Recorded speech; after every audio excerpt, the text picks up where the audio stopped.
DR Choksi ફિનસર્વના director Deven Choksi આપણી સાથે જોડાઈ ગયા છે. Devenbhai, good morning, good afternoon. અને કઈ રીતના તમે જોઈ રહ્યા છો માર્કેટમાં? આપણે એક ફ્રાઇડેના જોઈએ તો સારું એવું ધોવાણ જોયું, એક બ્લેક ફ્રાઇડે તરીકે ગણી શકાય. પણ અત્યારના આપણે જોઈએ તો આજે સબડ્યુડ પરફોર્મન્સ આપણે જોઈ રહ્યા છીએ, પણ મિડ કેપમાં એક ઓફકોર્સ ખાસું એવું દબાણ છે. પણ માર્કેટમાં તમે અત્યારના કઈ રીતના કામ કરશો? ખાસું એવું વલ્નરેબલ લાગી રહ્યું છે. શું સ્ટ્રેટેજીથી તમે આગળ વધી રહ્યા છો?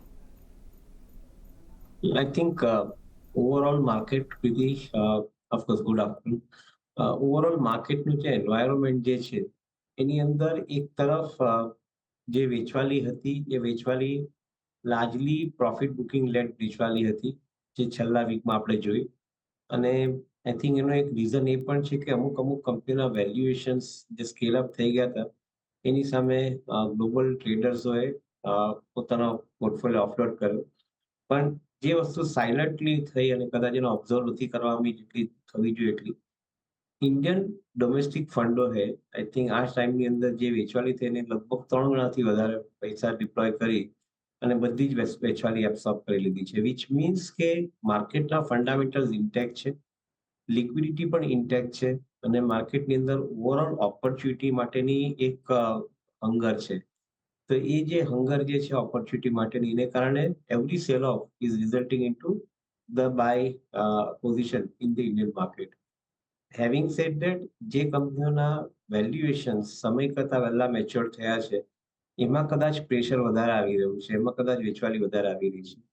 ને એટ ધ સેમ ટાઈમ જે આઈપીઓ બેઝ એક્ટિવિટી ઇન્વેસ્ટરો કરી રહ્યા છે એ લોકો ફક્ત રોટેશન એમ્પ્લોય કરી રહ્યા છે માર્કેટની અંદર, કે આગલા ઇસ્યુઝની અંદર જેમાં પૈસા બન્યા છે તેમાં પ્રોફિટ બુકિંગ કરી અને નવા જે અત્યારના સિરીઝ ઓફ નવા આઈપીઓ આવી રહ્યા છે એની અંદર એપ્લોય કરવાના ફંડ્સ, એ ટ્રેડિંગ એક્ટિવિટી પણ ચાલી રહી છે. સો આઈપીઓનું એક આખું માર્કેટ સેક્શન સેપરેટ છે, મોમેન્ટમ ટ્રેડિંગનું માર્કેટ સેક્શન એક તારું લિસ્ટેડ માર્કેટનું સેપરેટ છે, અને એની અંદર માર્કેટમાં જે લોંગ ટર્મ ઇન્વેસ્ટરો છે એ લોકો આ સમયની અંદર કદાચ બાઇંગ માટેની નવી ઓપોર્ચ્યુનિટી પણ એ લોકોને મળી રહી છે from select counters.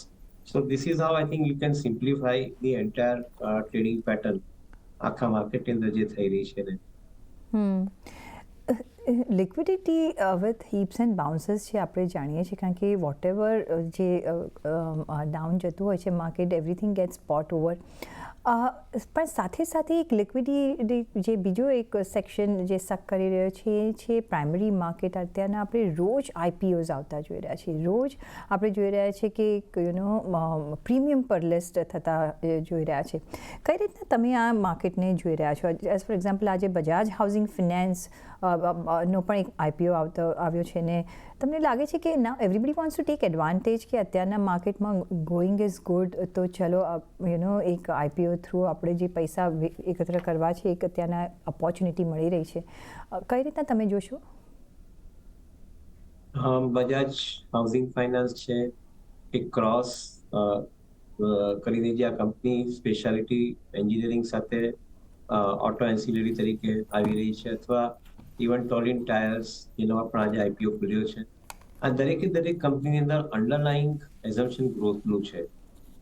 Bajaj finance is collecting money for growth purpose, cross is also collecting money for growth purpose, અને ટોલિન ટાયરની અંદર પણ ગ્રોથ સાથે સાથે વર્કિંગ કેપિટલ રિલેટેડ રિક્વાયરમેન્ટને કારણે લોકો પૈસા રેઝ કરી રહ્યા છે.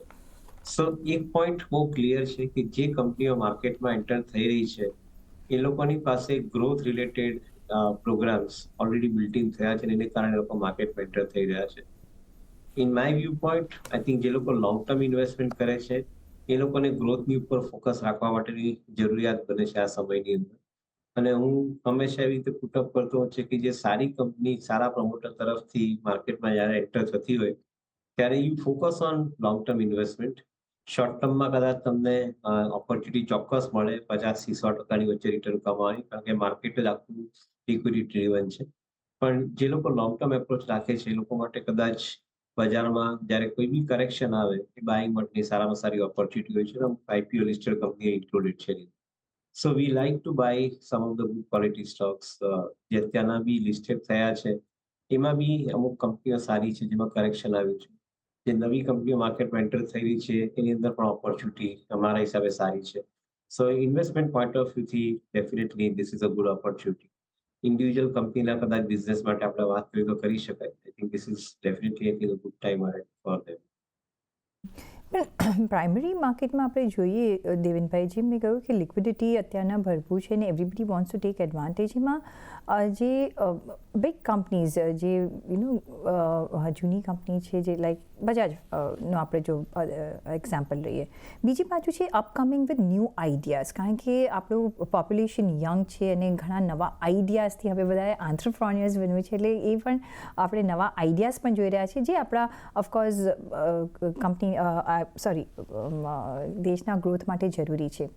કઈ રીતના તમે જોશો, તમે ગ્રોથ ટ્રેજેક્ટરી જોશો કે અને એમાં તમે નવી કંપનીઝને પણ ભાર આપશો કે તમે જૂના જાણીતા પર તમે વધારે ભરોસો રાખશો? કઈ રીતના આઈપીઓ આપણે આઈડેન્ટિફાઈ કરવો જોઈએ?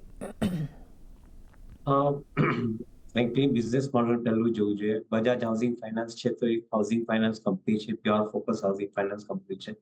લગભગ 30% રેટે ગ્રોથ થઈ રહી છે. અને સાથે સાથે તમે એનું હાઉસિંગ ફાઇનાન્સની અંદર જે લિસ્ટેડ એક્ટિવિટી છે, એમાં લોન અગેન્સ્ટ પ્રોપર્ટી ગણો, અથવા તમે રેન્ટલ ડિસ્કાઉન્ટિંગનું મોડલ ગણો, અથવા એફોર્ડેબલ હાઉસિંગ અને પ્રાઇમ હાઉસિંગ બંનેની અંદર એ લોકો મોર્ગેજ બેઝ લેન્ડિંગ કરે છે, તે રીતે જુઓ. ઇવન ધ ડેવલપર ફાઇનાન્સને તમે જુઓ, અથવા કોમર્શિયલ રિયલ એસ્ટેટની અંદર પણ તમે એ લોકો જે ફંડિંગ કરે છે, તો લગભગ 5 કે 7 ડિફરન્ટ રેવન્યુ સ્ટ્રીમ છે, જેની અંદર આ કંપની ઓપરેટ કરી રહી છે. અને એક રેવન્યુ સ્ટ્રીમની અંદર કદાચ ઓપોર્ચ્યુનિટી સાઇઝ આપણે જોઈએ છે એના કરતાં ઘણી મોટી છે. ઇન્ડિયાની અંદર જે હાઉસિંગ ફાઇનાન્સનો જે બિઝનેસ છે, કદાચ અત્યારની તારીખમાં લગભગ 10%થી નીચેનું પોપ્યુલેશન આ બિઝનેસને અંદર કવર થયું છે. બીજા બધા દેશોને તમે જુઓ, જે લોકોએ પ્રોગ્રેસ કર્યો છે, એ લોકોની અંદર લગભગ 50 થી 60% પેનિટ્રેશન મોર્ગેજ બેઝ ફંડિંગનું હોય છે. સો મારું એવું માનવું છે કે જે કંપનીઓ સિસ્ટમેટિકલી ગ્રો થતી હોય તેના માટેનો ઓપોર્ચ્યુનિટી સારી રહેશે. એટલે આઈડેન્ટિફિકેશનના પ્રોસેસની અંદર તો પહેલા તો સૌથી પહેલા ઓવરઓલ ઇન્ડસ્ટ્રીયલ લેન્ડસ્કેપ જોઈ લઈએ, જે હાઉસિંગ ફાઇનાન્સમાં આ કંપનીના એક્ઝામ્પલ સાથે આપણે વાત કરીએ છીએ પાસે. સાથે પ્રમોટરની એક કેપેબિલિટી જોઈ લઈએ. બજાજ ગ્રુપના પ્રમોટર્સની અંદર બજાજ ફિનસર્વ ગણો કે બજાજ ફાઇનાન્સ ગણો, લગભગ 30%ની આસપાસના રેટ ઓફ ગ્રોથથી એ લોકો કંપની ગ્રો કરી રહ્યા છે. અને ઇવન બજાજ હાઉસિંગ ફાઇનાન્સની અંદર પણ લગભગ 30%નો ગ્રોથ રેટ આપણે જોઈ રહ્યા છે. So I think identification is not very difficult. Frankly ઇન્વેસ્ટરો માટે આજની તારીખમાં રિસર્ચ પણ બહુ સહેલાઈથી અવેલેબલ છે. થોડોક એફર્ટ કરીને અમુક વસ્તુ વાંચો તો કદાચ identification will become very easy for you for at least investment કરવામાં. સો યસ, અહીંયા પણ એક ઓપોર્ચ્યુનિટી બનેલી છે ને ample of study material available છે, તો તમારે એક જાણકારી લઈને અહીંયા આ માર્કેટ પર બી થોડું ધ્યાન રાખવું જોઈએ. પણ દેવભાઈ, કમિંગ બેક ટુ આપણા જૂના અને જાણીતા ડિફેન્સિવ સ્ટોક્સ એફએમસીજી અત્યારના ક્વાઇટ વેલ પ્લે આઉટ થઈ રહ્યું છે પાછલા ઘણા વખતથી. આજે બી જોઈએ તો HUL હોય કે એફએમસીજી, ઘણા સ્ટોક્સ જે આપણે જોઈ રહ્યા છે કે એક પોઝિટિવ ટ્રેજેક્ટરીમાં કામકાજ કરી રહ્યા છે. પણ બીજો એક જે એરિયા છે એ છે સ્મોલ ફાઇનાન્સ બેંક અને NBFCs બેંક. અહીંયા પણ આપણે એક સારું એવું હવે ચડતી જોઈ રહ્યા છીએ, કારણ કે રૂરલ એરિયાઝમાં અહીંયા એ લોકોનો ક્વાઇટ ગુડ રીચ આઉટ હોય છે. 2 વ્હીલર્સમાં આપણે સારું એવું પિકઅપ જોયું છે. એફએમસીજી અને 2 વ્હીલર સ્પેસ, અને પ્લસ તમે કમર્શિયલ અને પેસેન્જર વ્હીકલ હોય તો એમાં થોડુંક હજી સબડ્યુડ આપણે પરફોર્મન્સ જોઈ રહ્યા છે. કઈ રીતના તમે ધ્યાન રાખશો? ઇનફેક્ટ આઈ થિંક આ એક ઓપોર્ચ્યુનિટી ગણવી જોઈએ. એક તરફ દેશની અંદર વરસાદ સારો છે, બીજી તરફ એગ્રી આઉટપુટનો ગ્રોથ અહીં આગળ આપણે વધારે એક્સપિરિયન્સ કરી રહ્યા છીએ, કદાચ આવનારા મહિનામાં કન્ફર્મ વધારે થશે. એની સાથે સાથે જે રૂરલ ઇકોનોમીની અંદર ગવર્મેન્ટ તરફથી જે ફંડ સ્પેન્ડ થઈ રહ્યા છે, be it in the area of agriculture or be it in the area of infrastructure કે ઇન્ડસ્ટ્રીની અંદર, the amount of money which the rural masses are collecting, એને કારણે પર્ચેસિંગ પાવર પણ સિસ્ટમેટિકલી વધતો જાય છે. અને એનું કદાચ રિફ્લેક્શન એફએમસીજી કંપનીઓના જે પ્રોજેક્શન્સ છે તેની અંદર પણ દેખાઈ રહ્યું છે. So to a greater extent મારું એક એવું માનવું છે કે ઇકોનોમી પોઈન્ટ ઓફ વ્યૂથી rural masses are definitely getting attracted maximum. અને કદાચ એ જ કારણ હોઈ શકે કે જેને કારણે તમારી ઇન્ડસ્ટ્રી અંદર ત્યાં દરેકમાં ગ્રોથ પણ આપણે સિસ્ટમેટિકલી વધારે જોઈ રહ્યા છે. So I think overall environment remains very conducive from the point of view of consumption. અને બીકોઝ કન્ઝમ્પશનને કારણે ઇન્ડસ્ટ્રીયલ એક્ટિવિટી અને કન્ઝ્યુમર એક્ટિવિટી બંને એક્ટિવિટી વધે છે એટલે including I think the retail credit કે ફાઇનાન્સની એક્ટિવ પણ વધી રહી છે. I think we have to keep our narrative very simple કે ઇકોનોમીની અંદર જ્યારે લગભગ 11.5 થી 12% GDP growth, nominal rate of GDP growth આવતો હોય, તો ઇન્ડસ્ટ્રી લગભગ 15 થી 16% વચ્ચે કમાશે અને ઇન્ડસ્ટ્રીયલ અર્નિંગ લગભગ 15 થી 20% વચ્ચે એવરેજ આવી શકે સારી કંપનીઓ પોઈન્ટ ઓફ વ્યૂથી ગણીએ તો. તો એ નેરેટિવ તમે સિમ્પલ રાખો ને એ નેરેટિવની આજુબાજુ તમે કંપનીઓ તમારા પોર્ટફોલિયોમાં સિલેક્ટ કરવા માટે પ્રયત્ન કરો. કદાચ I think you will not be failing in this kind of market કે જ્યાં તમને સિમ્પલી મળી જશે અમુક સારી company investment point of view માટે. દેવેનભાઈ, પીએસયુ સ્ટોરી શું તમને લાગે છે કે અત્યારના એક સ્ટોપ ઓવર લઈ રહી છે? શું લાગે છે? કારણ કે આપણે જો રિટર્ન વાઇઝ જોઈએ અને જેમાં મેક્સિમમ ઇન્ટરેસ્ટ રહ્યો છે રિટેલ ઇન્વેસ્ટરનો, ત્યાં આપણે સારો એવો ઘટાડો જોઈ રહ્યા છે. ફોર એક્ઝામ્પલ, આપણે જો નજર કરીએ કોચિન શિપયાર્ડમાં આપણે 37% એક ઘટાડો જોયો છે. Garden rich, IRCON, EIL, BEML and so on and so fourth 5% પણ વધારેના ઘટાડાના રિટર્ન્સ આપણને જોયા છે. કઈ રીતના તમે જોશો? અત્યારના નજર રાખવી જોઈએ જો લોંગ ટર્મ ઇન્વેસ્ટર હોય તો, કે હજી પણ આપણે વેઇટ કરવું જોઈએ? એ લોકો મ્યુચ્યુઅલ ફંડની અંદર પોર્ટફોલિયો હોલ્ડ કરતા હતા. એ લોકોએ કદાચ મ્યુચ્યુઅલ ફંડના ફંડ મેનેજરોએ because of the significantly stretch valuation some of the ડિફેન્સના કાઉન્ટર્સ કેપિટલ ગુડ સેગમેન્ટ થકી વેચ્યા છે. અને definitely I think they are justified કારણ કે in a shorter span of time કદાચ તમે 2027ના વેલ્યુએશન આજે ડિસ્કાઉન્ટ કરતા હો તો સર્ટનલી જે ફંડ મેનેજર છે એને પોતાનો પ્રોફિટ બુક કરવો જોઈએ. કારણ કે ડિફેન્સની અંદર બિઝનેસ એક્ઝિક્યુશન, જે આપણે પાસમાં પણ ઘણીવાર વાત કરી છે કે બિઝનેસ એક્ઝિક્યુશન તમે ધારો છો એ સ્પીડથી નથી થતું. એને એક્ઝિક્યુટ કરવા માટે એને સમય આપવો પડે છે. It is a gestation period. તો કદાચ 15%ની આસપાસનો ગ્રોથ આવતો હોય અને તમે P/E 60 અને 90 રાખતા હો તો તેવા સમયે definitely are attracting a higher amount of profit booking from investors and that is what has happened in defence counters. Fundamentals એ કંપનીના ખરાબ નથી. 3 થી 5 વર્ષની અર્નિંગ વિઝિબિલિટી છે. પરંતુ તમે જે વેલ્યુએશન 3 વર્ષના એડવાન્સમાં અત્યારે દરેકમાં કરીને મૂકી દીધેલા બજારમાં, એને કારણે you gave an invitation to sell the stock from the portfolio of some of the long term investors also. કદાચ જે ઇન્વેસ્ટરો, ઇન્ડિવિજ્યુઅલ ઇન્વેસ્ટરો આ સબ્જેક્ટ નથી સમજી શકતા, એને કારણે ઊંચા ભાવમાં શેરો લઈને બેસી જાય છે. એ લોકો માટે કદાચ પેઇનફુલ ટાઈમ આવી શકે. થોડો વખત માટે રાહ જોવી પડશે. કંપનીના ફંડામેન્ટલ વીક નથી, અગેન આઈ એમ રિપીટિંગ, પણ કદાચ ઊંચા ભાવે લીધા હશે તો ફરીથી પાછો એ ભાવ તમને રિકવર કરવા માટે થોડો વખતનો સમય તમારે આપવો પડશે. એટલું જ ધ્યાનમાં રાખશું. અને એ કદાચ એપ્લિકેબલ છે દરેકે દરેક કંપનીઓને. Why we only shortlist defence અને why we only shortlist PSUs. I think જે કંપનીઓના ફંડામેન્ટલ કરતા ભાવ સમય કરતા વહેલા મેચ્યોર થયા છે ત્યાં આગળ definitely some amount of profit peak short selling also in some cases has happened. સાથે ઘણા બધા આજે આપણે કાઉન્ટર્સ જોઈએ તો સ્ટોક સ્પેસિફિક જો હું થોડી વાત કરું દેવેનભાઈ, સુઝલોન એનર્જી, અહીંયા એક એમને આખું અધિગ્રહણ કરી દીધું છે અને અહીંયા આપણે એક સારું એવું મુવમેન્ટ પણ સુઝલોનમાં જોઈ છે. રેનોમનો એક 51% હિસ્સો ખરીદ્યો છે. બીજી બાજુ જો રિલાયન્સ જોઈએ તો 1:1નું બોનસ આપશે. જીઓ ફાઇનાન્સ ઓફકોર્સ બ્લેકરોક સાથે એક પાર્ટનરશિપ કરી રહ્યું છે. આવા જે બિઝનેસ મોડલ્સ છે ઘણા બધામાં આપણે ચેન્જ જોઈ રહ્યા છે. એક્વિઝિશન આવી રહ્યું છે, QIPs કરી રહ્યા છે. It's so fun because as we begin in the morning first જે મારો સવાલ હતો કે ઘણી બધી લિક્વિડિટી છે. કઈ રીતના અહીંયા તમે બિઝનેસ મોડલ્સ ચેન્જ થતા જોઈ રહ્યા છો વીઝ જે લિક્વિડિટી પરસે છે, વીઝ જો રોકાણ કરવું હોય તો ઘણી બધી ઓપોર્ચ્યુનિટી બનેલી છે પણ આઈડેન્ટિફાઈ કરવું જરૂરી છે. બિઝનેસ ગ્રોથ વાઇઝ તમે આ જે બિઝનેસ મોડલ્સ ચેન્જ થઈ રહ્યા છે, કયા એરિયાઝમાં તમને વધારે બેનિફિટ થતા જોઈ રહ્યા છો? Well, I guess I think Reliance, Jio Finance એ કંપનીની જે તમે ઉલ્લેખ કર્યો, અગેન ફંડામેન્ટલ તો એ કંપનીઓના સ્ટ્રોંગ છે. રિલાયન્સે 1:1 બોનસ આપ્યું છે. સાથે સાથે એક પ્રોપર ઇન્ડિકેશન પણ મૂક્યું છે કે એવરી 3 વર્ષે કે 4 વર્ષે જીઓ પ્લેટફોર્મ અથવા રિટેલની તો સાઇઝ પણ ડબલ થશે એનું બી ક્લિયર ઇન્ડિકેશન આપ્યું છે.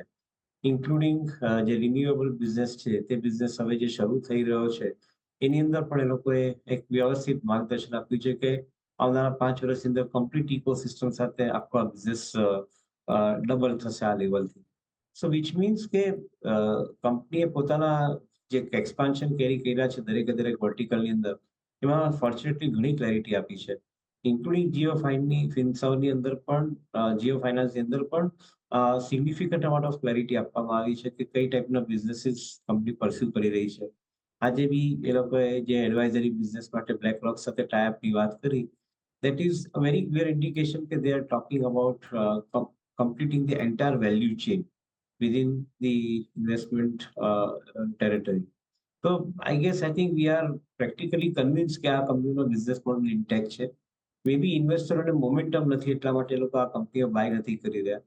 હું એવું માનું છું કે જ્યારે તમને મોમેન્ટમ લઈને કંપનીના ફંડામેન્ટલ સારા શેપ થતા હોય ત્યારે એને બાય કરીને સીટ ટાઈટ અથવા શાંતિથી બેસી રહો. કદાચ ઓટોમેટિકલી જ્યારે માર્કેટ વધશે ત્યારે તમારા પોર્ટફોલિયોની વેલ્યુ રિફ્લેક્ટ થવાની સ્ટાર્ટ થશે. સાથે ઇન્સ્યોરન્સ સ્પેસ, કારણ કે અહીંયા આપણે સારું એવું પેનેટ્રેશન જોઈ રહ્યા છે. એવરી મંથ આપણે એક વધારો જોઈ રહ્યા છે પ્રીમિયમની વાત કરીએ તો, કારણ કે અને દેટ શોઝ કે કઈ રીતના હવે ઇન્સ્યોરન્સ તરફ જે એની વિચ વેઝ જવું જોઈતું હતું પણ હવે લોકો વળી રહ્યા છે. એમાં પણ આપણે નજર કરીએ તો કઈ રીતના આપણે જાણીએ છીએ કે પેનેટ્રેશન ઓછું છે તો સ્કોપ ઘણો છે, પણ હવે EU સ્મોલ ફાઇનાન્સ બેંક જેવા સ્મોલ પ્લેયર્સ પણ એન્ટર થઈ રહ્યા છે અને અગેન અહીંયા બિઝનેસ મોડલ્સ ચેન્જ થઈ રહ્યા છે બિકોઝ ટાઈઅપ કરી રહ્યા છે. Like EU small finance bank United insurance સાથે ટાઈઅપ કર્યું છે to expand their insurance business.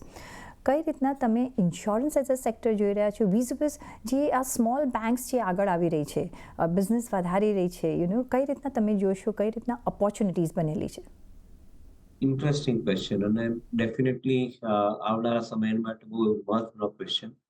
એનું કારણ છે કે જેમ ઇકોનોમીની સાઇઝ વધતી જાય એની સાથે સાથે તમારા સેવિંગ્સ અને ઇન્વેસ્ટમેન્ટના ફંડની સાઇઝ પણ વધતી જાય. આજે $4 ટ્રિલિયન ઇકોનોમી છે તો સેવિંગ ને ઇન્વેસ્ટમેન્ટનું ફંડ 1.2 ટ્રિલિયનનું છે. 1.2 ટ્રિલિયનમાંથી તમે લગભગ 60% એટલે 800 બિલિયન તમે બહાર કાઢી નાખો જે ઇન્વેસ્ટમેન્ટ થાય છે ગોલ્ડ અને રિયલ એસ્ટેટમાં, તો બાકીના $400 બિલિયન જે છે એનું ઇન્વેસ્ટમેન્ટ ફાઇનાન્શિયલ એસેટ્સમાં થાય છે. મ્યુચ્યુઅલ ફંડ છે, ઇન્સ્યોરન્સ છે, પ્રોવિડન્ટ ફંડ છે, ડાયરેક્ટ ઇક્વિટી છે, બેંક ડિપોઝિટ છે, જેવી રીતે. હવે જ્યારે તમારી ઇકોનોમી સાઇઝ 2035ની અંદર એક્સપાન્ડ થઈને લગભગ $12 ટ્રિલિયન થાય તો $4 ટ્રિલિયન અમાઉન્ટ ફક્ત સેવિંગ અને ઇન્વેસ્ટમેન્ટમાં પાક થશે. અને એનો બી આ રેશિયો જો તમે કન્ટિન્યુ કરો તો $4 ટ્રિલિયનના 40% એટલે લગભગ $1.6 ટ્રિલિયન તમારે લગભગ ફાઇનાન્શિયલ એસેટ્સમાં આવે, જે આજની તારીખમાં 400 બિલિયન છે એની જગ્યાએ 1.6 એટલે 4 ટાઈમ્સ. મારે કેવું માનવું છે કે આ ટાઈપનો જો લોંગ ટર્મ એપ્રોચ રાખીને 10 વર્ષનું પ્લાન કરતા હો તો કદાચ ઇન્વેસ્ટમેન્ટ ઇન ઇન્સ્યોરન્સ સેક્ટર અત્યારની તારીખમાં જે તમને ઓપોર્ચ્યુનિટી મળી રહી છે એ ઓપોર્ચ્યુનિટી બહુ મોટી મળી રહી છે. પણ it's a game where you have to invest for 10 years. કદાચ જે લોકો એક સમયથી વહેલા ઇન્વેસ્ટેડ રહે છે એ લોકોને 10 વર્ષ પછીના સમયની અંદર બહુ ફાસ્ટ રિટર્ન મળતું હોય છે. એ ટાઈપનો બિઝનેસ ઇન્સ્યોરન્સનો છે. તો વી ફીલ કે જે કંપની પાસે સારા પ્રોડક્ટ છે, સારી ડિસ્ટ્રીબ્યુશન રીચ છે, સારી બ્રાન્ડ ઇક્વિટી છે for execution of the business, મારા હિસાબે આઈ થિંક એ કંપનીઓ કદાચ પોઝિટિવ રહેવી જોઈએ ઇન્વેસ્ટમેન્ટ માટે. જી, ઓન ધેટ નોટ દેવેનભાઈ, આઈ નો કે ઘણી બધી ઓપોર્ચ્યુનિટીઝ બનેલી છે. આપણે જસ્ટ આઈડેન્ટિફાઈ કરવાનું છે ને એ પણ આપણે આઈડેન્ટિફાઈ કરી શકીએ છીએ અને રોકાણ કરી શકીએ છીએ. જસ્ટ વાઇડર લુકથી અત્યારના એન્ટ્રી કરવાની છે અને સ્ટોક સ્પેસિફિક ઓફકોર્સ આપણે રહેવાનું છે. પણ આજે ઘણા બધા કાઉન્ટર્સ મેં નેમ કર્યા છે. આપના કોઈ ડિસ્ક્લોઝર્સ દેવેનભાઈ? આપણે નામથી જે વાત કરી પ્રીતિ, જે સ્ટાન્ડર્ડ ડિસ્ક્લોઝર કે આ કંપનીની અંદર અમારો ઇન્વેસ્ટમેન્ટ ઇન્ટરેસ્ટ હોઈ શકે, રિસર્ચ કવરેજ હોઈ શકે, પર્સનલ અકાઉન્ટની અંદર ઇન્વેસ્ટમેન્ટ હોઈ શકે, ક્લાયન્ટોના પોર્ટફોલિયોની અંદર પોઝિશન હોઈ શકે. તો એક I think a safe disclosure from my side, અને કોઈ બી રેકમેન્ડેશન નથી, પરંતુ તમને એક ડાયરેક્શન મળ્યું છે એટલે તમે ડાયરેક્શન મળ્યા પછી તમે તમારી રીતે પોતાનો રિસર્ચ અથવા સ્ટડી કરીને પછી ઇન્વેસ્ટમેન્ટ કરો એવી સલાહ. જી દેવેનભાઈ, ઓન દેટ નોટ ઘણો આભાર તમારો અમારી સાથે જોડાવા બદલ અને તમારા વેલ્યુબલ ઇનપુટ્સ અમારી સાથે શેર કરવા બદલ. થેન્ક યુ સો અને મચ. સાથે જ મને પણ આપશે રજા. પણ જોડાયેલા રહીજો CNBC બજાર સાથે. નમસ્કાર.